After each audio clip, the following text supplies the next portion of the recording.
à toutes et à tous, bienvenue pour cette nouvelle émission. Tout d'abord, je vais vous présenter le sommaire.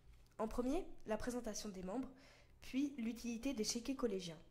Deuxièmement, les infos de la Sainte Famille, la semaine de lutte contre le harcèlement et l'Erasmus. Ensuite, nous nous rendrons sur le terrain pour le marché de Noël d'Amiens. Tous nos membres vont se présenter, accueillons sans plus attendre. Bonjour, je m'appelle Lisa, je suis en classe de 3e 4. Ça fait 3 ans que je fais la web radio maintenant. Et je fais de la danse, du solfège, du saxophone. Et je fais aussi l'orchestre de Longo, la MCL. Bonjour, je m'appelle Sarah et je suis en 3e 4. Ça fait bientôt 3 ans que je fais la web radio. Et comme activité extrascolaire, je fais de la guitare et je vais au ski. Bonjour, je m'appelle Elsa, je suis en 3e 4. J'ai entamé ma 3e année de web radio. En activité extrascolaire, je fais de la natation synchronisée. Bonjour, je m'appelle Léonie, je suis en classe de 3e 4. J'ai commencé la web radio cette année et je fais du tennis depuis 7 ans. Bonjour, je m'appelle Paul-Aimé Bourgeois, je suis en classe de 5e 6 et j'ai commencé la web radio depuis cette année. Comme activité extrascolaire, je fais du tennis, du ping-pong et de la natation. Bonjour, je m'appelle Baptiste Dupuis, je suis en classe de 4e 3. Je fais la web radio depuis 1 an. Là, j'ai commencé ma 2e année. Je fais du foot en club. Puis voilà, au revoir.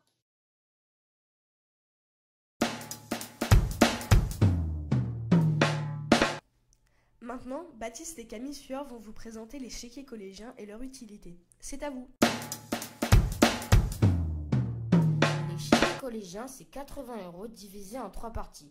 Sport, culture et livres-disques. Ces chéquiers nous sont offerts par le département de la Somme afin de soutenir et accompagner les jeunes et leurs familles dans l'accès aux activités sportives et culturelles. Nous pouvons les utiliser pour les licences sportives, les cours de sport particuliers. On peut acheter des billets de cinéma, de théâtre et de musée. Et également acheter des livres et des disques dans tous les magasins de culture.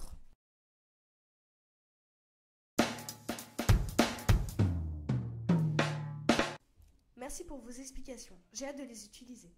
Place à l'actu du collège. Début novembre a eu lieu à la Sainte Famille une semaine de lutte contre le harcèlement. Camille Timel et Elsa vont vous en parler. Il y a quelques semaines a eu lieu la semaine de lutte contre le harcèlement. Plusieurs événements ont vu le jour au sein de l'établissement.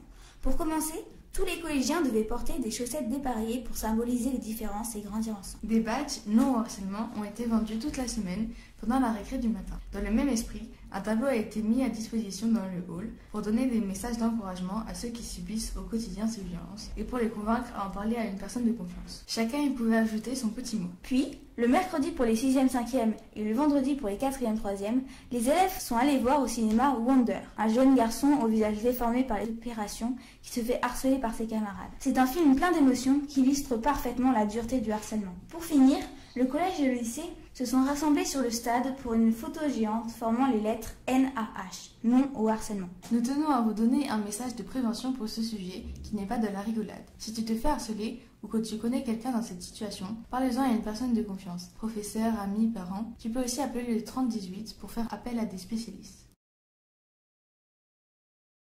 Merci pour ce message important.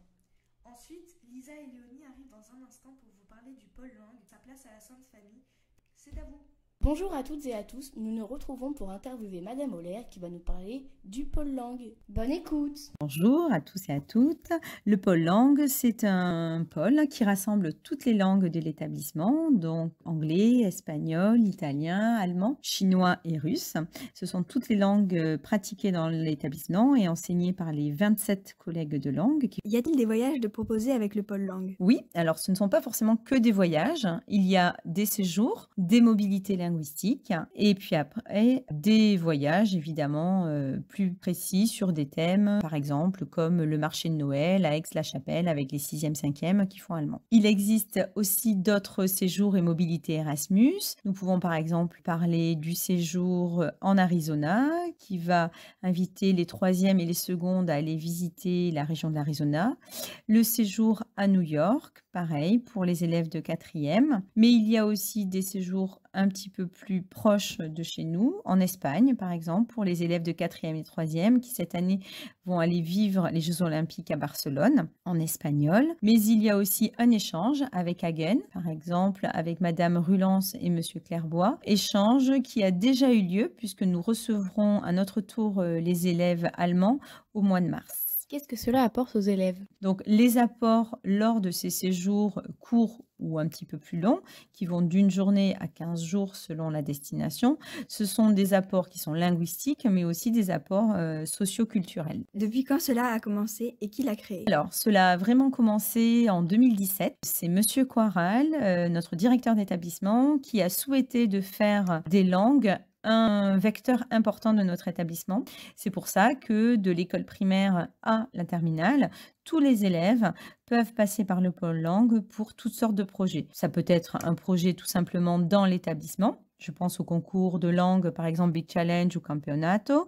Ça peut être tout simplement une sortie au cinéma en VO. Ça peut être un séjour d'une journée, aller voir une exposition, recevoir un intervenant. Et ça peut être aussi évidemment un séjour linguistique. Quelles actions faites-vous? En plus des actions que j'ai citées auparavant, je peux aussi rajouter des actions qui sont menées par le pôle langue, comme par exemple l'inscription aux certifications de langue. Alors je pense notamment aux collégiens qui s'inscrivent quelquefois au Cambridge pour passer le niveau KET. Mais il y a aussi par exemple des activités très ponctuelles. Je pense notamment au jour de l'an chinois qui a lieu chaque année entre janvier et février, où la collègue de chinois met en place des activités pour faire découvrir à tous les élèves du collège ce qu'est la culture chinoise, ou tout simplement une activité que vont faire les CM2, 6e, 4e et seconde en accueillant au mois de janvier une troupe de théâtre irlandaise où les élèves vont participer en tant qu'acteurs ou spectateurs au spectacle de théâtre. Sans oublier la semaine des langues qui a lieu en général au mois de mars où les élèves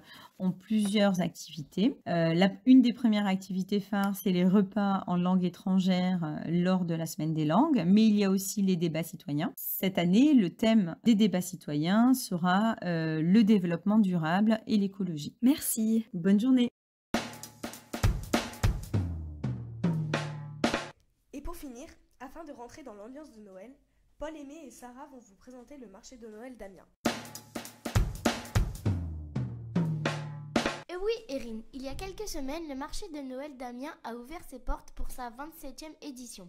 Il se finira le 29 décembre. Entre 120 et 130 commerçants y sont installés pour nous faire découvrir divers produits sur 2 km de féerie, de la place René Gobelet à la place de l'Hôtel de Ville. Un spectacle monumental, Chroma, sera projeté sur la cathédrale du 29 novembre au 29 décembre de 19h à 19h50. Le marché de Noël d'Amiens est le plus grand marché des Hauts-de-France. Il a même été sélectionné pour participer au concours du meilleur marché de Noël d'Europe face à 20 autres villes. Il accueille, au cœur du parc de l'Évêché, le village de Noël solidaire qui apporte une dimension éthique et sociale au marché. Ici, les chalets sont tenus par des associations et des structures d'insertion proposant des produits artisanaux fabriqués par des personnes en situation de handicap ou en réinsertion professionnelle. Ce sont ces chalets rouges devenus incontournables, mythiques diront certains, qui font la spécificité du marché de Noël d'Amiens.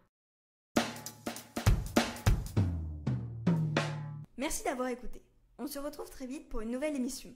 En attendant, retrouvez nos shorts sur YouTube et sur le Instagram du CDI. À bientôt!